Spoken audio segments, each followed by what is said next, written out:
Please take your seats. The program will begin in 5 minutes.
Please take your seats.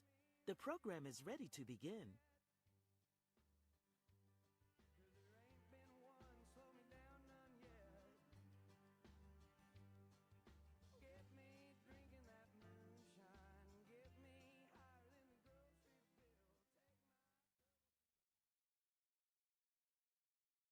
Iowa Democrats. Please welcome to the stage your Iowa Democratic Party Chair, Rita Hart.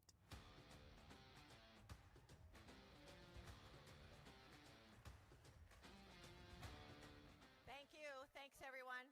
It's going great. And I hope that you are all enjoying this dinner. It was really good. Did you not think? Yes, it's good? Great, good.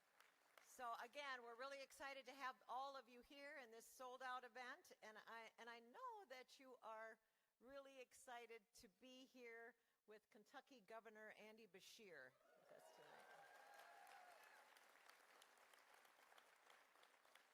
I think we're all getting to know Governor Beshear a little bit better over the last week or so. I don't know why we've piqued so much interest in him, but here he is, and we're very excited to get to know him even better. His common sense leadership in Kentucky has transformed the Commonwealth by expanding health care to 100,000 Kentuckians. Yes, let's give him a round for that. He prioritized good-paying jobs, and he supported public schools. Yes.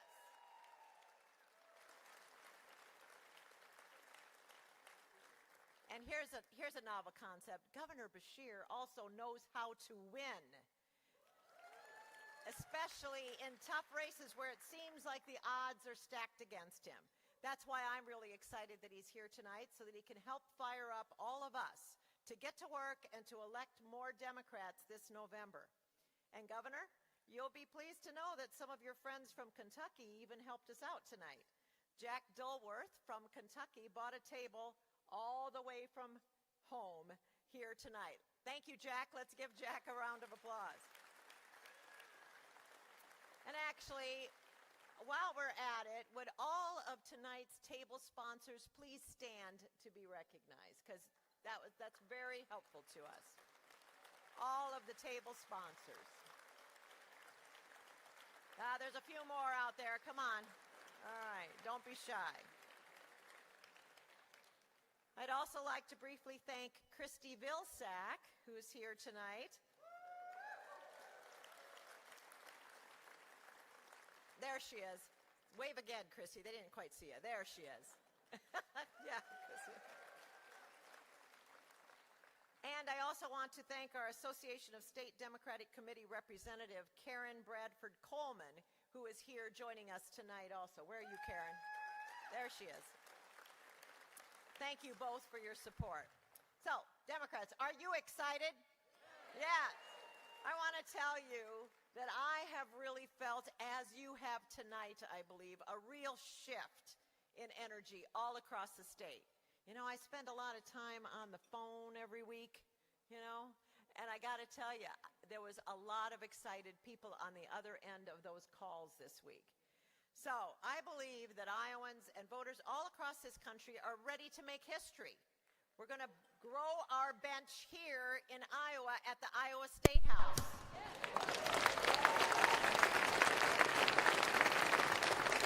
We're going to flip a couple seats in Congress. We are going to elect Kamala Harris as our next president.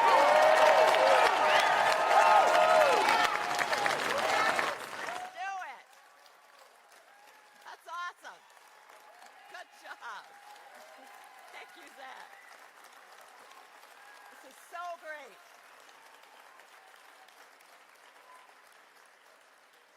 The enthusiasm surrounding Vice President Harris is truly amazing to see. We know Vice President Harris believes in a future where every person has the opportunity to not just get by, but to get ahead. And as you know, we are not going back. We are not going back. She believes in a future where everyone can have a good job with good benefits and a secure retirement. She believes in the power of our public schools, that we should protect Social Security and Medicare, and that everyone should have access to health care and paid family leave.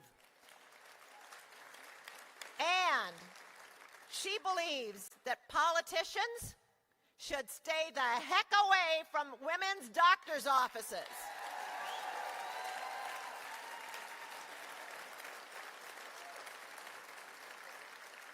Aren't you just darn sick and tired of seeing Republicans attacking our reproductive freedoms?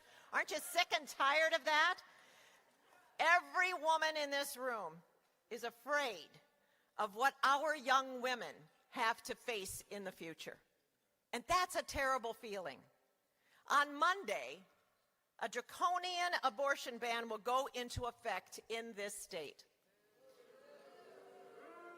It will have a devastating impact on our healthcare system and on the health and well-being of all women all over the state of Iowa. But it's not just reproductive rights. Kim Reynolds' voucher scheme is funneling our tax dollars into private schools. And according to a recent state audit, thank you, Rob Sand, where's that guy?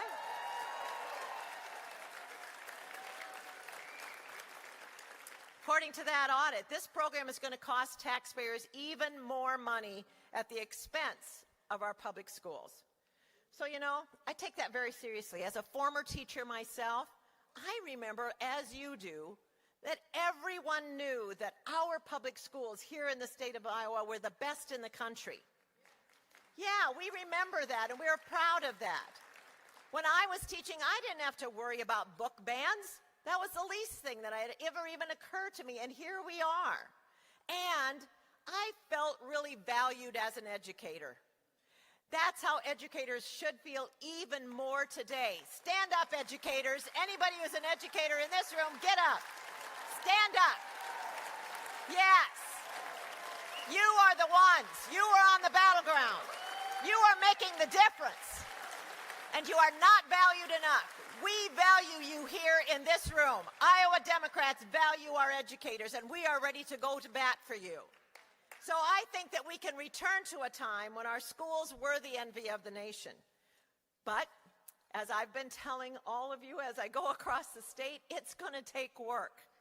We can bring balance back to our government, but we need everyone in this room to help. We got to show up to the polls, of course. I know every single one of you is going to do that.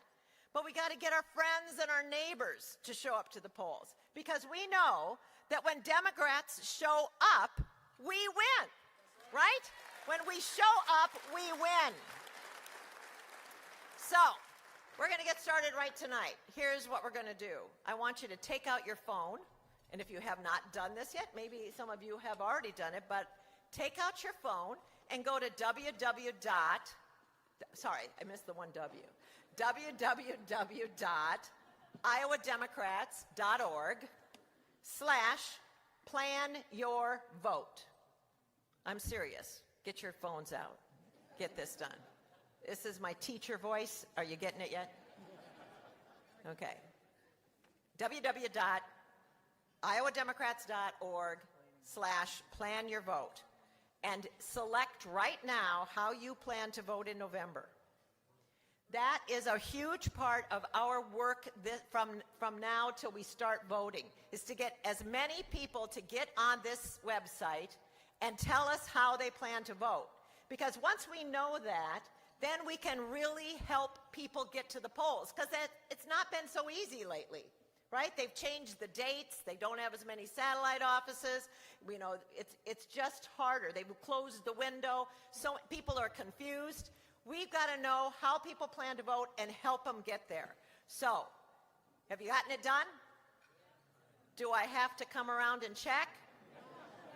All right.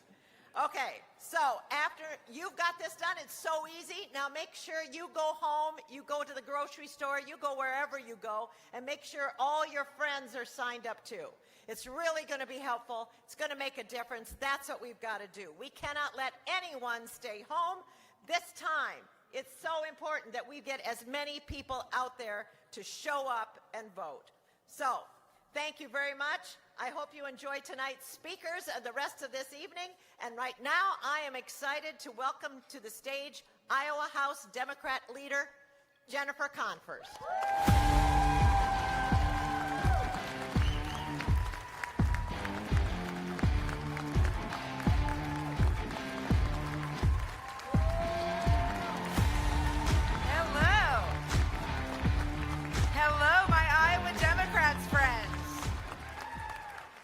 Damn, it feels good to be a Democrat, doesn't it? God, it's good. It's good days, friends. I am honored to be here and to lead the largest group of elected Democrats in the state, the Iowa House Democrats. If you're in the Iowa House Democrats, raise your hands. If you're about to be in the Iowa House Democrats, raise your hands. Badasses all over. That's right. So before we move forward, I want to take a moment to recognize the backbone of this party, the people whose backs we will always have and who always have ours. If you are a member of a labor union, stand up. Stand up, brothers and sisters. That's right. That's right. You are the backbone of our party, and Democrats are the only party that fights for you every single day. So if you want to know who's with labor, it's us. If you want to know who labor's with, it's us.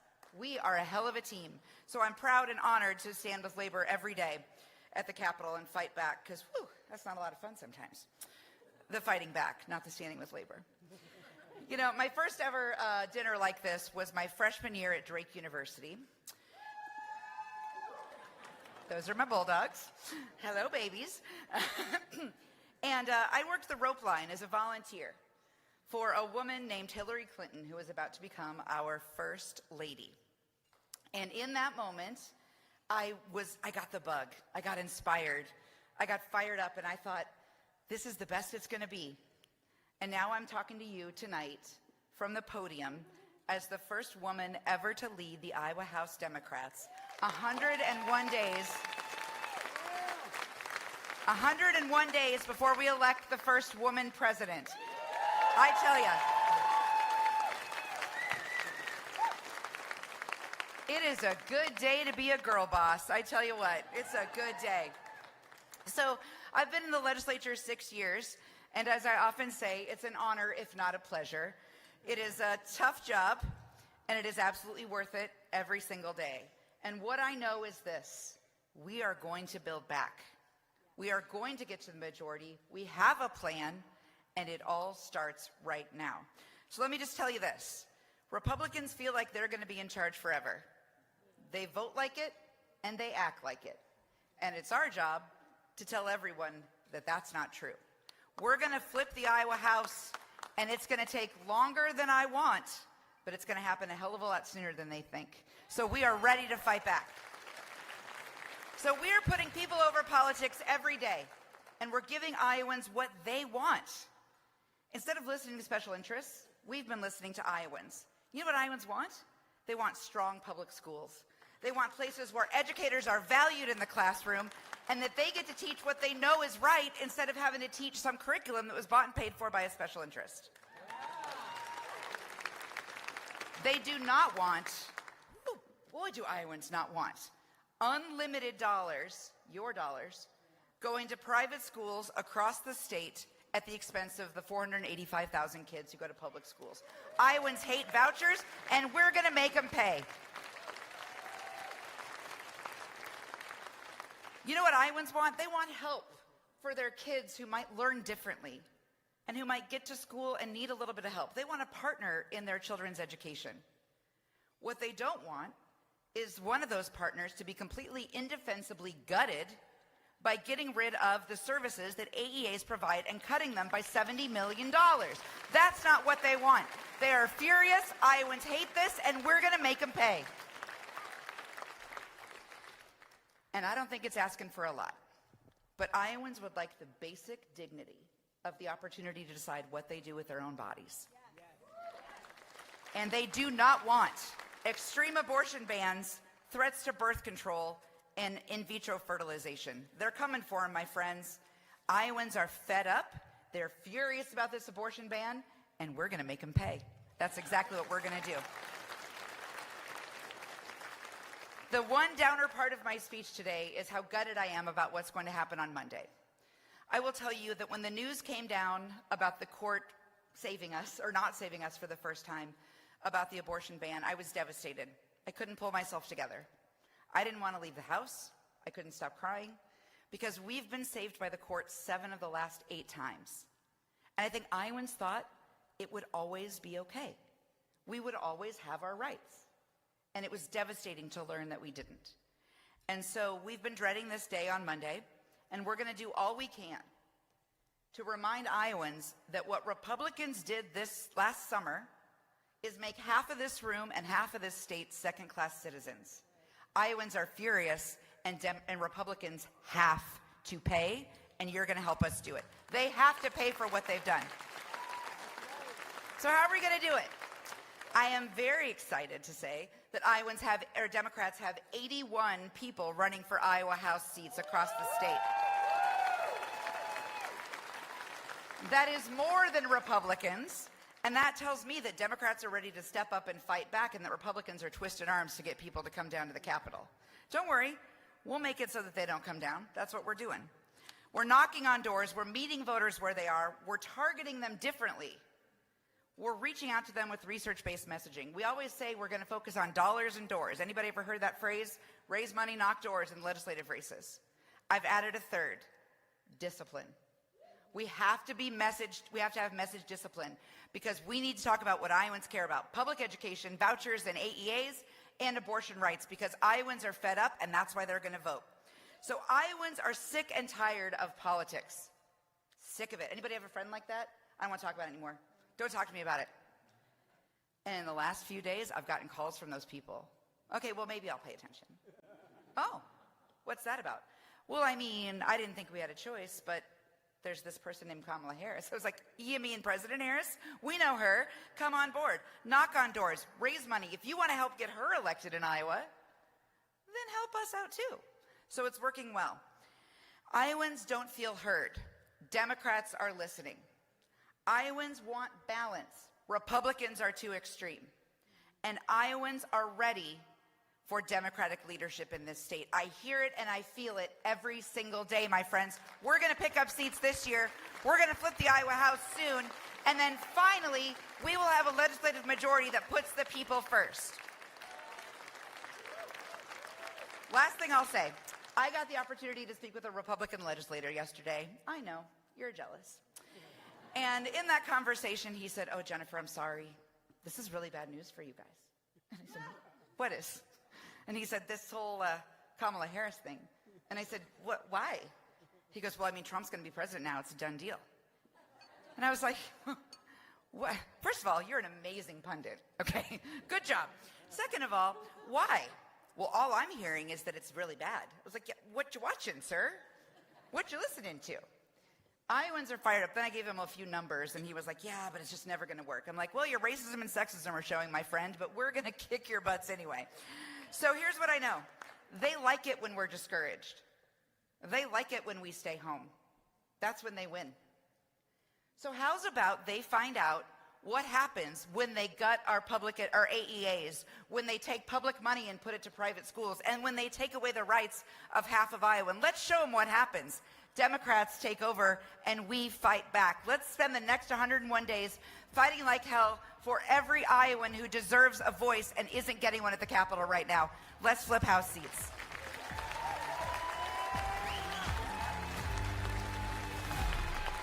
Please welcome Iowa Democratic Senate Leader, Pam Yoakum.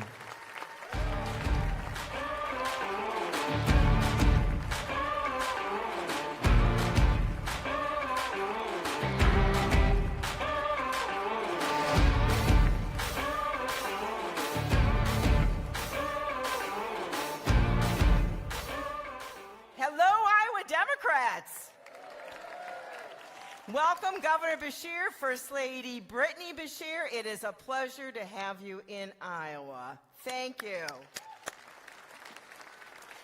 Liberty and justice for all. Yesterday marked the 34th anniversary of the passage of the Americans for Disability Act. Absolutely. And the champion of that law was our very own Senator Tom Harkin. Thank you, Tom Harkin, for providing millions of Americans with protections against discrimination. We are the party of the people.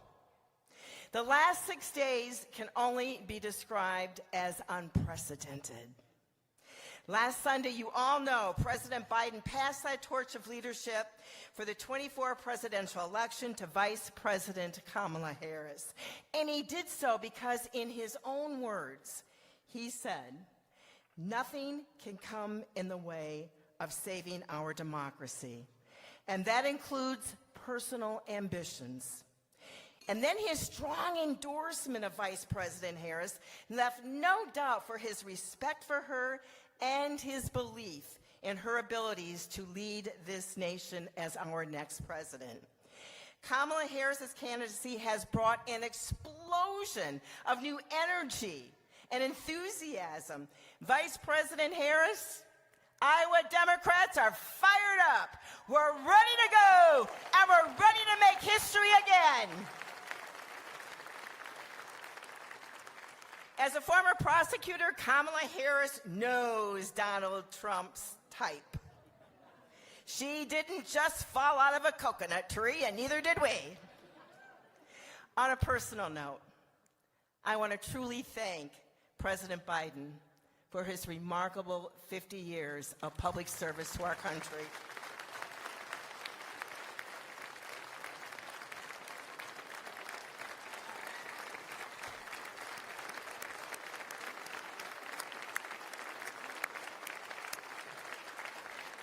You know, Joe Biden is a kind and humble man. He is a good and decent man. And he stepped up at a very critical time in our history when the soul of America was at stake. And I believe Joe Biden will go down in history as a real statesman. Courage, opportunity, democracy, justice, freedom, equality. These are the values that built this country and still beat in our hearts. Countless Americans pay the price to defend those freedoms, and we will keep that torch of freedom lit when we elect Kamala Harris, the next president of the United States. When we elect Christina Bohannon, Sarah Corcoran, Lanam Bakam, and Ryan Melton to Congress, and when we elect Democrats to the Iowa House and the Iowa Senate and courthouses across this wonderful state. Senate candidates, raise your hands. Senators, raise your hands. These candidates have already knocked on 39,000 persuadable voter doors. 39,000. They've talked to 8,200 voters from those 39,000 door knockers. We have sent out more than 15,000 personal handwritten postcards to inactive Democrats. Iowa Democrats, we are on the path to win. And win we must, because the values that we hold dear are under an attack by an extremist movement that is not unlike what our veterans fought in World War II. An extremist movement in Iowa that passed one of the most restrictive abortion ban laws in our country. And do not make any mistake about it, they are not done. They are coming after contraception and IVF. An extremist movement that, in my opinion, is attempting to privatize public education in this state. I am the mom of a child that had a disability, and I know firsthand how important the area education agencies are to every child and every family who has a child with special needs. You never mess with Mama Bear. And an extremist movement that gutted workers' rights in this state. I could go on, but there was something that Donald Trump said at a rally yesterday that ought to have everyone in this country alarmed. And he said, you have to get out and vote because you won't have to do it anymore. 4 years from now, it will be fixed, so you won't have to vote again.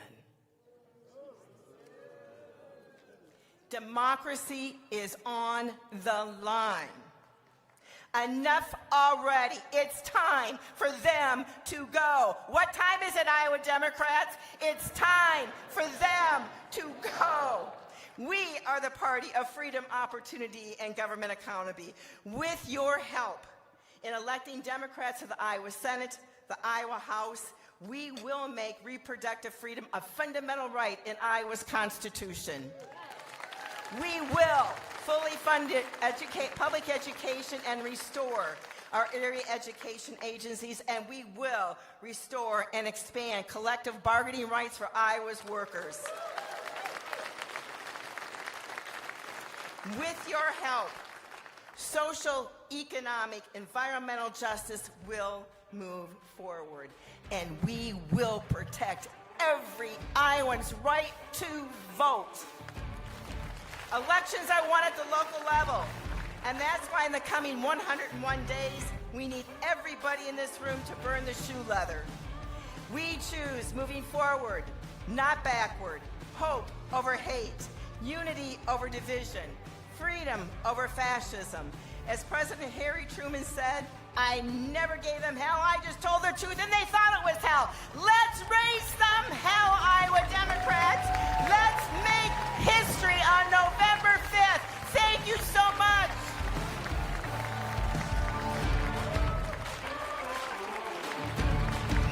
Now please welcome Iowa State Auditor Rob Sand.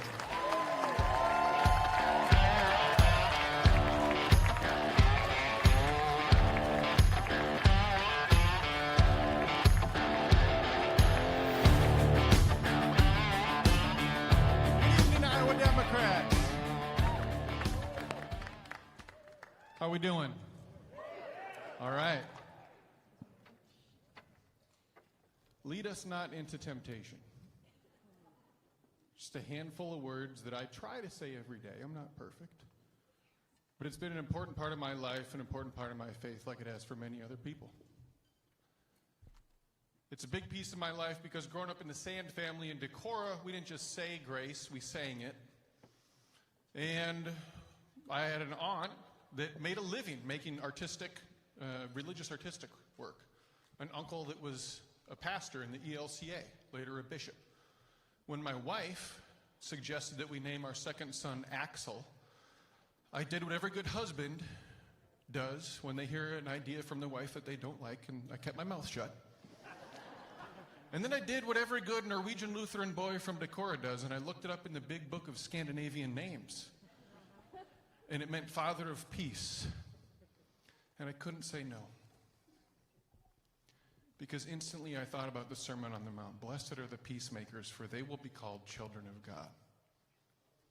I couldn't have come up with a better name myself. And so when I've been your state auditor since 2019, I've worked so hard to do right by this state. One of the first decisions I made, thank you. One of the first decisions I made was to appoint people to senior leadership positions in the office that were a Democrat, an independent, and a Republican. 2 of the 3 of them had made campaign contributions to my opponent in the campaign that had just ended. Why would I do that? That's crazy. But I think we're supposed to turn the other cheek. Something about that? Why would I both say the good truth if Governor Reynolds gets something right, but also be willing to speak up and say it when Governor Reynolds gets something wrong? Both because we shouldn't bear false witness, but also because we should flip over the tables of the money changers at the temple when they exploit the position that they have. And so I've been confused when I get to lead us not into temptation, because I've been thinking a lot about what the legislature and the governor have been doing in the state of Iowa to lead others into temptation. Do you know how many things you can't do as a private school when you get tax dollars that used to go to a public school in the state of Iowa? Just one. That's it. There's only one thing you can't do. You can't give a rebate. Think of something else. Think of something terrible, totally inappropriate, that if a public school employee did it, would get fired for and maybe charged with a crime. You can do that in a private school now that's getting tax dollars. Are we not leading them into temptation by letting them do things that they know they shouldn't do? What are we doing when we defund water quality monitors across the state of Iowa? 500 pieces of equipment that are supposed to tell us what's in our lakes and rivers.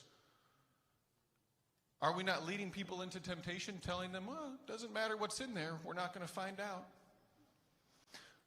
This one's a little personal. What are we doing when we literally create 8 categories of documents that state agencies now are no longer supposed to provide to the state auditor? What's the message that we are sending to the people who handle your tax dollars? Waste, fraud, and abuse are okay in these 8 categories. Don't worry. The auditor can't find it if you steal this money over here.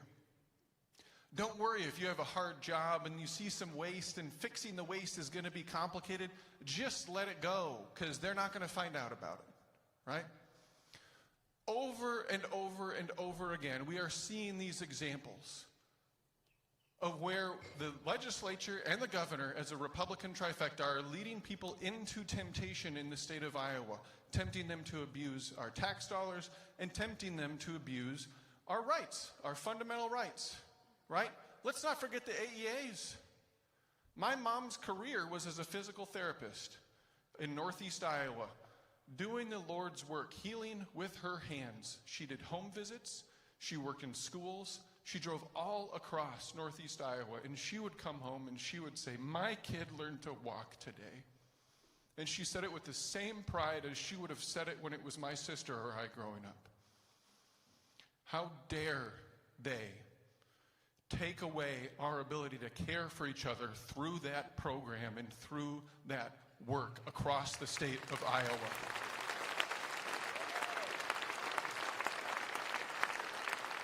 We know why they're doing this, because for the last 8 years, the Republicans who run the state of Iowa have been praying for one-party control. And for the last 8 years, their prayers have been answered. And so they have fallen victim to the temptation to use that power not for Iowans, but for insiders. That temptation to put politics over people. It stops in 2024. We are going to win Iowa House races. We are going to flip congressional seats.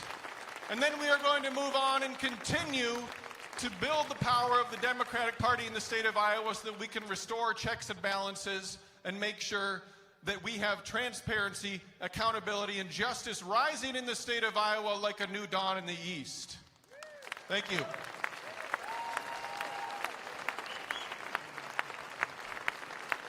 Please welcome our candidate for Congressional District 4, Ryan Melton.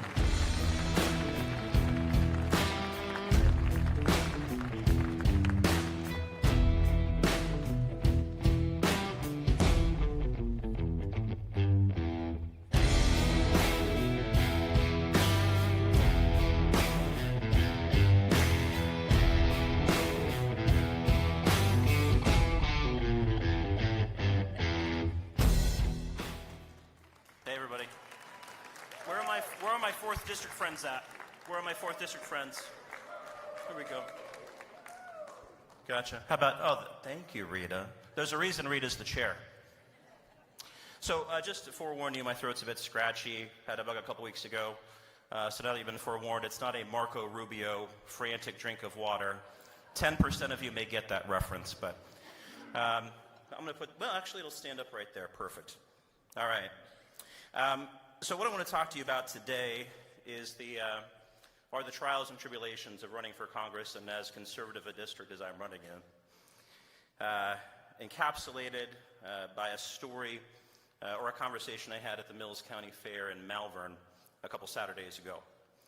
So a freshman in high school, or a freshman to be, came up to me and asked me what keeps me motivated and inspired, considering we're really fighting an uphill battle. He didn't ask it in a defeated way, but he was more looking for hope and inspiration. So this is what I told him. Number one. So this goes mostly to my 4th District friends, but a lot of this aligns with what a lot of us in rural Iowa experience on the ground too. More are paying attention to what we on the front lines of the civic sphere do than we often realize. With regularity, I get messages from kids in the LGBTQ+ community, young women who are now terrified of getting pregnant in an abortion-banned state, and landowners who are going to soon experience eminent domain abuse, all concerned that they have been left behind. But seeing advocates fight for them, regardless of the odds, gives them hope and helps show them where their community is.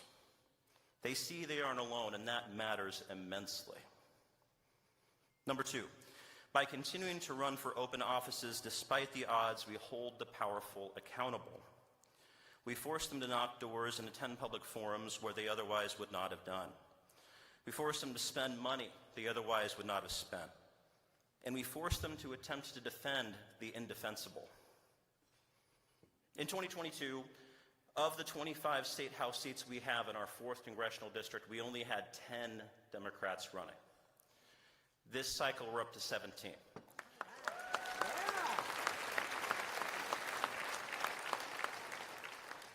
That inherently means a lot more forced accountability of the powers that be. Number three, by challenging entrenched incumbents, you force them to think twice before harming us to satisfy who owns them. I and other residents of the 4th shamed Randy Feenstra into voting for the PACT Act the second time it came to him in the House. Now this, in my opinion, is maybe the most underrated accomplishment of the Biden administration. It's a bill that dramatically expanded VA access for veterans suffering from severe illness due to their exposure to toxic burn pits and Agent Orange.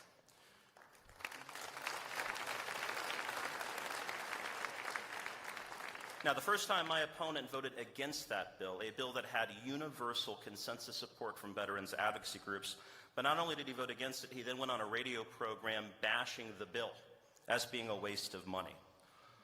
I, along with my supporters, then relentlessly paid him nice visits on his social media accounts and thoroughly shamed him, and he did vote in favor of the bill that has saved a lot of lives the second time it came in front of him.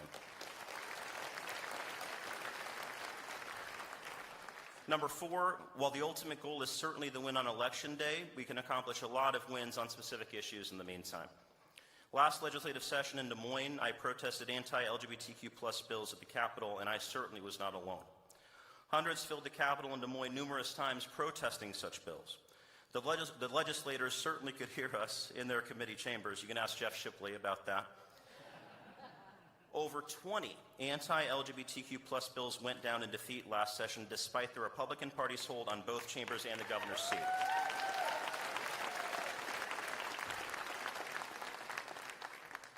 I also was arguably the first major candidate to campaign against the carbon capture pipelines in early 22 that threatened our land, water, and public health while not delivering substantive climate action. My opponent, however, was a public supporter of them, writing an op-ed in a district newspaper in December of 21 at the bidding of his donors.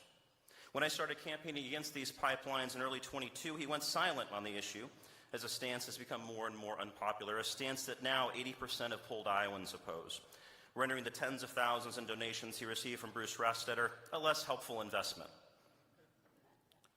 Now, I was told that when I first campaigned on that issue that it was a fool's errand. But since I started, Navigator pulled out, and we actually have a fighter's chance to stop those pipelines. And the IUB decision on eminent domain does not stop the fight. I am not a master of brevity, as you probably know, so I'll finish on this. The final thing I'll say is that there are a lot of disgruntled Republicans in this state, especially in the 4th Congressional District. I understand that mathematically it is a challenge for us to win in the 4th. A Democrat hasn't held the seat, at least geographically, in my lifetime. But I really feel this cycle can be different. We have the variables aligning in our favor, whether it be a very unpopular president, a very unpopular governor, the attacks on public education and the AEAs, the sellout of landowner rights to corporate power, the sellout as far as the lack of robust opposition when it comes to the cancer crisis in this state. I talked to Republicans over and over and over again who voted for Virgil and against Feenstra in the primaries who are now going to vote for me. So let's keep fighting the good fight together, everybody. Thank you so much.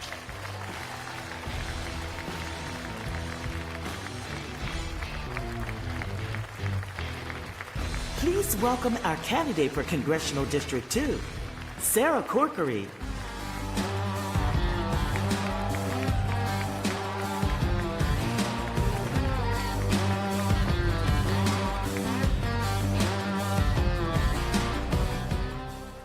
Hello, everyone. everyone. I am Sarah Corkery from District 2. I'm from Cedar Falls, Iowa, Blackhawk County. I see Vicki Brown in the house. Before I begin, if you are a county chair or a caucus chair, please stand. Right? County chair? Yes, this is where the work is done. This is where we get it done, and thank you for everything you do. So part of my story, as most people know, I had breast cancer, not once, but twice. I had a stage 0 breast cancer in 2012. After a double mastectomy, it returned, and in 2016, we had to deal with chemotherapy and radiation. After that, we thought, let's try to make this world a better place. So we went out to Washington, D.C., got trained by the National Breast Cancer Coalition to ask our legislators to help people with breast cancer. And our ask was simple. If you're under 65, you get breast cancer, and it metastasized to other parts of your body, give them access to health care. Seems basic, right? But the truth is, if you're under 65 and this happens, and you can't work because you're too sick, you have to wait 5 months to get on disability and then 2 full years before you're eligible for Medicare. And people with treatment with this disease, average lifespan is 3 years. So they have to wait almost 3 years to just get their treatment. My friend Cassie Beal, 38, died of metastatic breast cancer. It went to her lung and her brains. She left 2 kids behind, 9 and 11. And we made a video for Ashley Hinson and said, Ashley, please sign this bill for Cassie Beal. Ashley said no. We've asked her 4 times. And when she says why she won't, she says, if I start to help people with breast cancer, then I have to help everyone with cancer. And we can't afford it. Well, there's precedent for this. If you have end-stage renal disease or ALS, they waive that waiting period. It can be done. And this isn't a problem with Republicans or Democrats. All the members of the House, the other Republicans, signed on this. Well, it made me mad. Mad enough that I decided to run for Congress.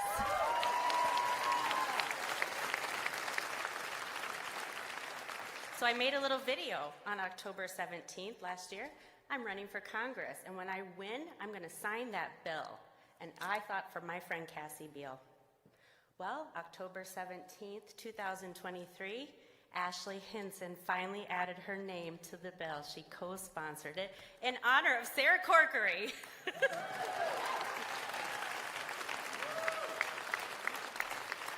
You know, I tease, it shouldn't take running for Congress to get your elected officials' attention, right?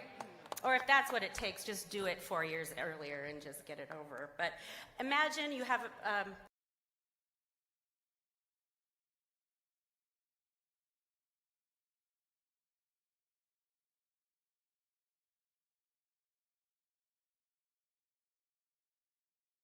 play about power and control. And every decision, especially for women, should be between a person and their doctor, period.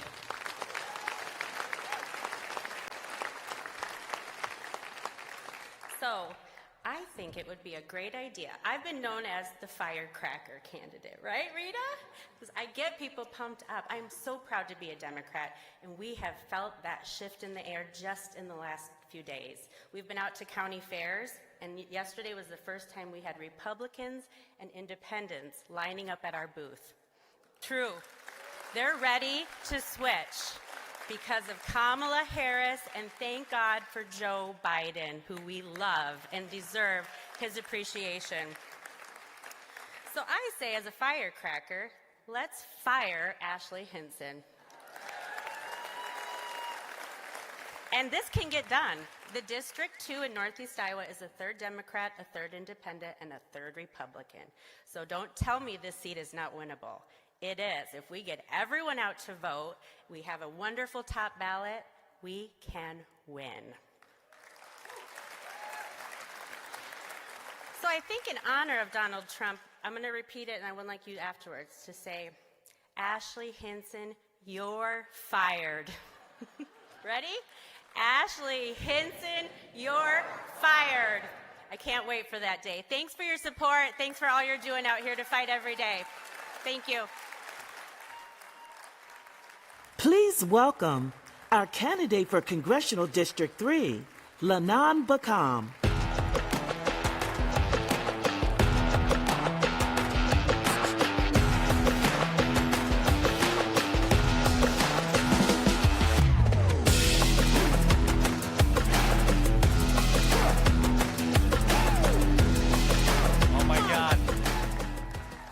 love this. This is amazing. Look at those signs. Do y'all remember coming to this event way back in the day? Every year, people would put out their signs, and then next thing you know, some staffer has to haul it all to recycling. Hey, don't do that. Those cost money. Make sure to find one of my folks. They'll take it home. But we're trying to bring this energy back right here in Iowa, and this room's going to make it happen. My name is Lanon Bakam. I'm the Democratic nominee for Congress for Iowa's 3rd District. It's an honor to be here.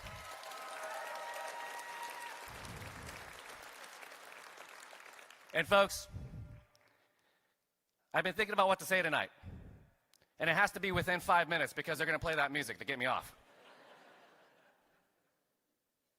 And there's been so many incredible things that have been said. And I'm just tickled. I feel like there's an incredible amount of energy right now. There's enthusiasm. There are people coming to our office to volunteer. We had more folks knocking doors today than we've had at any point in this campaign. Something is happening in Iowa.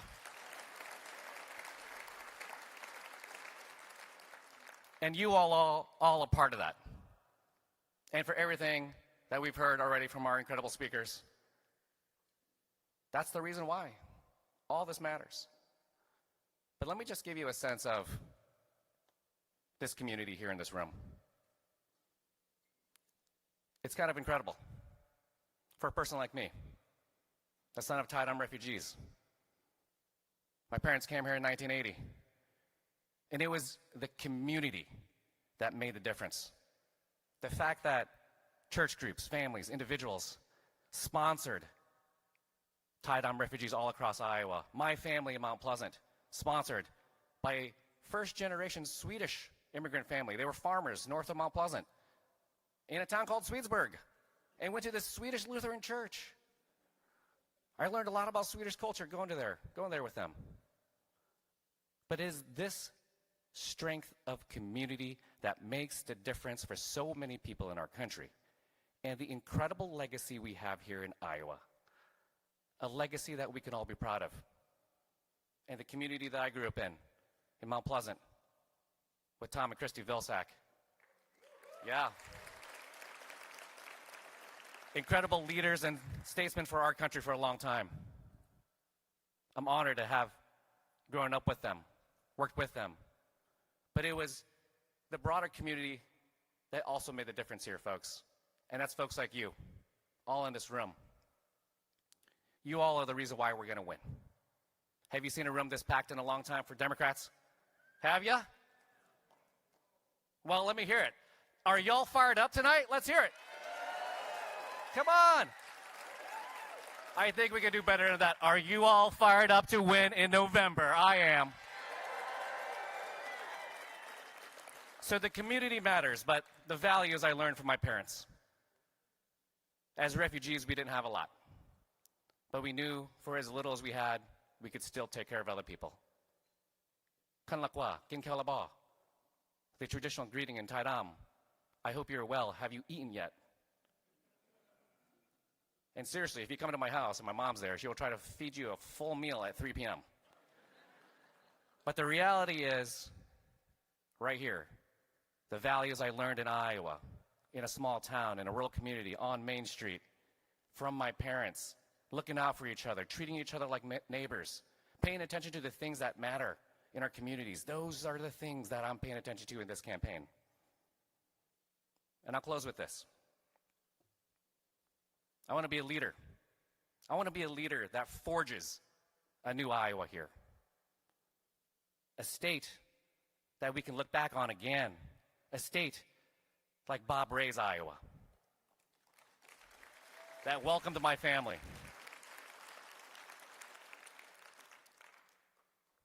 In those days, we put politics aside. We found ways to get things done. There was compromise. There was compassion and humanity that was built into decision making, and we took care of each other. And that's why community matters so much today. And we need it more than ever. And for the people who have served in this room, because I have, as a combat engineer in Afghanistan in 2004, and I appreciate Ryan talking about the PACT Act. Because those burn pits, they're no joke. I've seen them. I've had to deal with them. And it's tough. And for the rest of the veterans in this room, can we please get a hand raised for y'all too? Where are our veterans in the room? Here we go.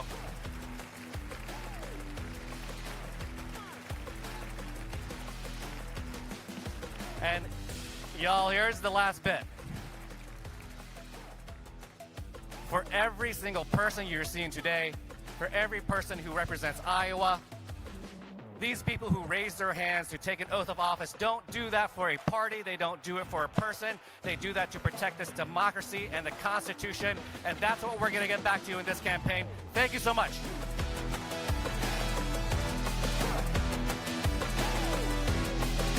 Now please welcome back Iowa Democratic Party Chair, Rita Hart.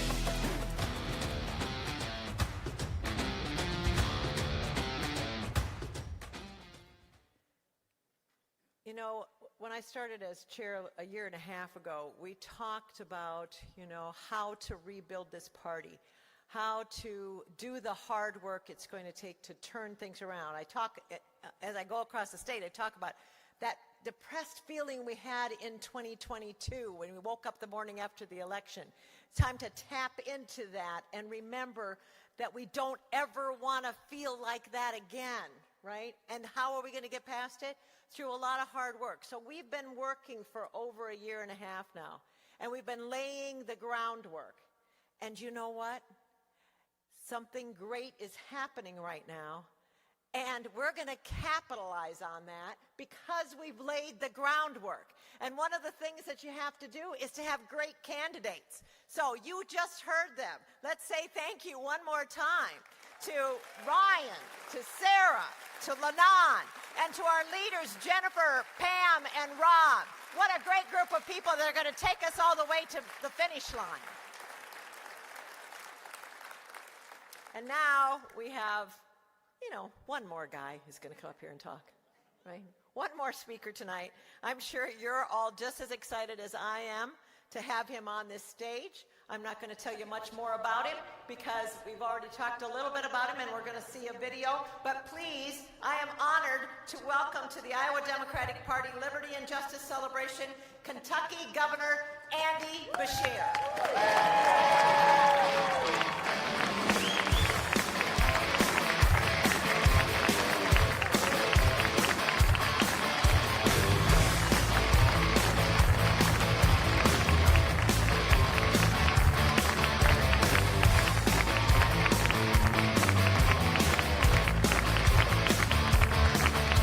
Who ran as a defender of abortion rights in a largely Republican Commonwealth.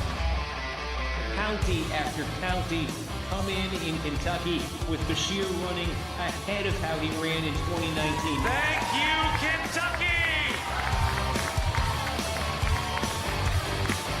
We already have broken Kentucky's all-time record for creation of new jobs. Kentucky is on course to report another record budget surplus. When we talk about nearly 600 new jobs, we're talking about security for nearly 600 Kentucky families. 500 new full-time jobs. Kentucky Governor Andy Beshear has vetoed what has been called one of the most extreme anti-trans bills in the nation. He signed an executive order that will allow more than 140,000 nonviolent offenders the right to vote. That's why today I'm vetoing House Bill 9 in its entirety. I 100% oppose school vouchers. Kentucky made a choice not to move to the right or to the left, but to move forward for every single family.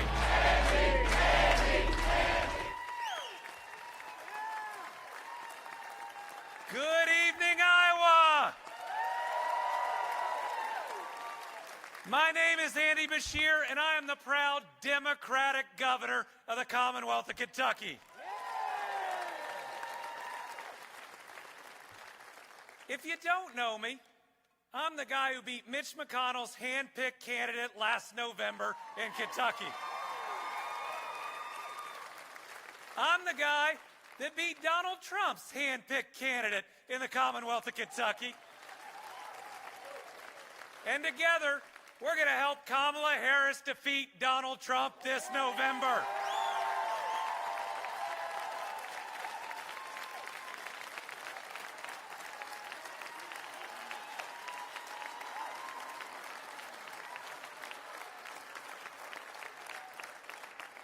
Let me tell you a little bit about myself. I am a proud pro-union governor. I am a proud pro-public education governor. I'm a proud pro-choice governor. I'm a proud pro-diversity governor. Because, folks, DEI is not a four-letter word. It is a three-letter acronym for values that are found in the Bible that teach us how to treat each other and not to hate on other people. That one is they will be pinned back near the goal line, and that is where Duluth will go to work in this first quarter. So the Harbor Monsters are coming off a impressive win last week at home against the Ozark Lunkers.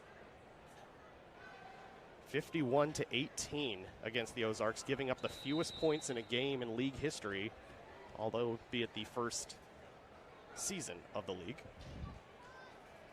As quarterback Javante Johnson will be lined up at quarterback. First pass incomplete. Intended for Hassan Brockman. Brings up 2nd and 10. But going back to Duluth's dominant win last week, as we mentioned, the fewest points allowed by any team in any game this season. Johnson threw for 179 yards and 2 touchdowns, with Brockman coming in at quarterback through 3 touchdowns. As Johnson's going to go deep down the field, just out of the reach as he had tried to go for Brockman once again. Wilkes, the defender, a couple steps behind him. Didn't need to worry as that falls incomplete. Brings up 3rd and 10. And so far, the Harbor Monster offense 0 for 2 through the air. As we go along, for new arena football fans, we'll break down the rules as we go. We may be 9 weeks into the season, but never a bad time to learn about the game. 3rd and 10, snap to Johnson. He's going to throw it down the near side, caught. And down just shy of midfield. That's Ricky Anderson, the second. And that'll move the chains for the Harbor Monsters towards midfield for the first down of the ball game.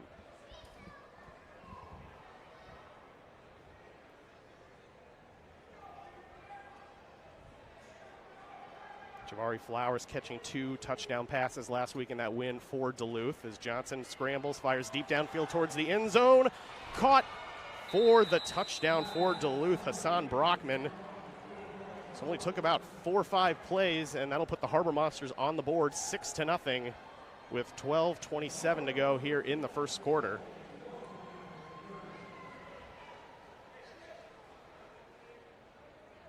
Duluth currently sitting in 2nd place in the league standings. We'll give you a breakdown after this 1-point conversion attempt from the 5-yard line. Of course, you can go for 1 point or from the 5 or 2 from the 10.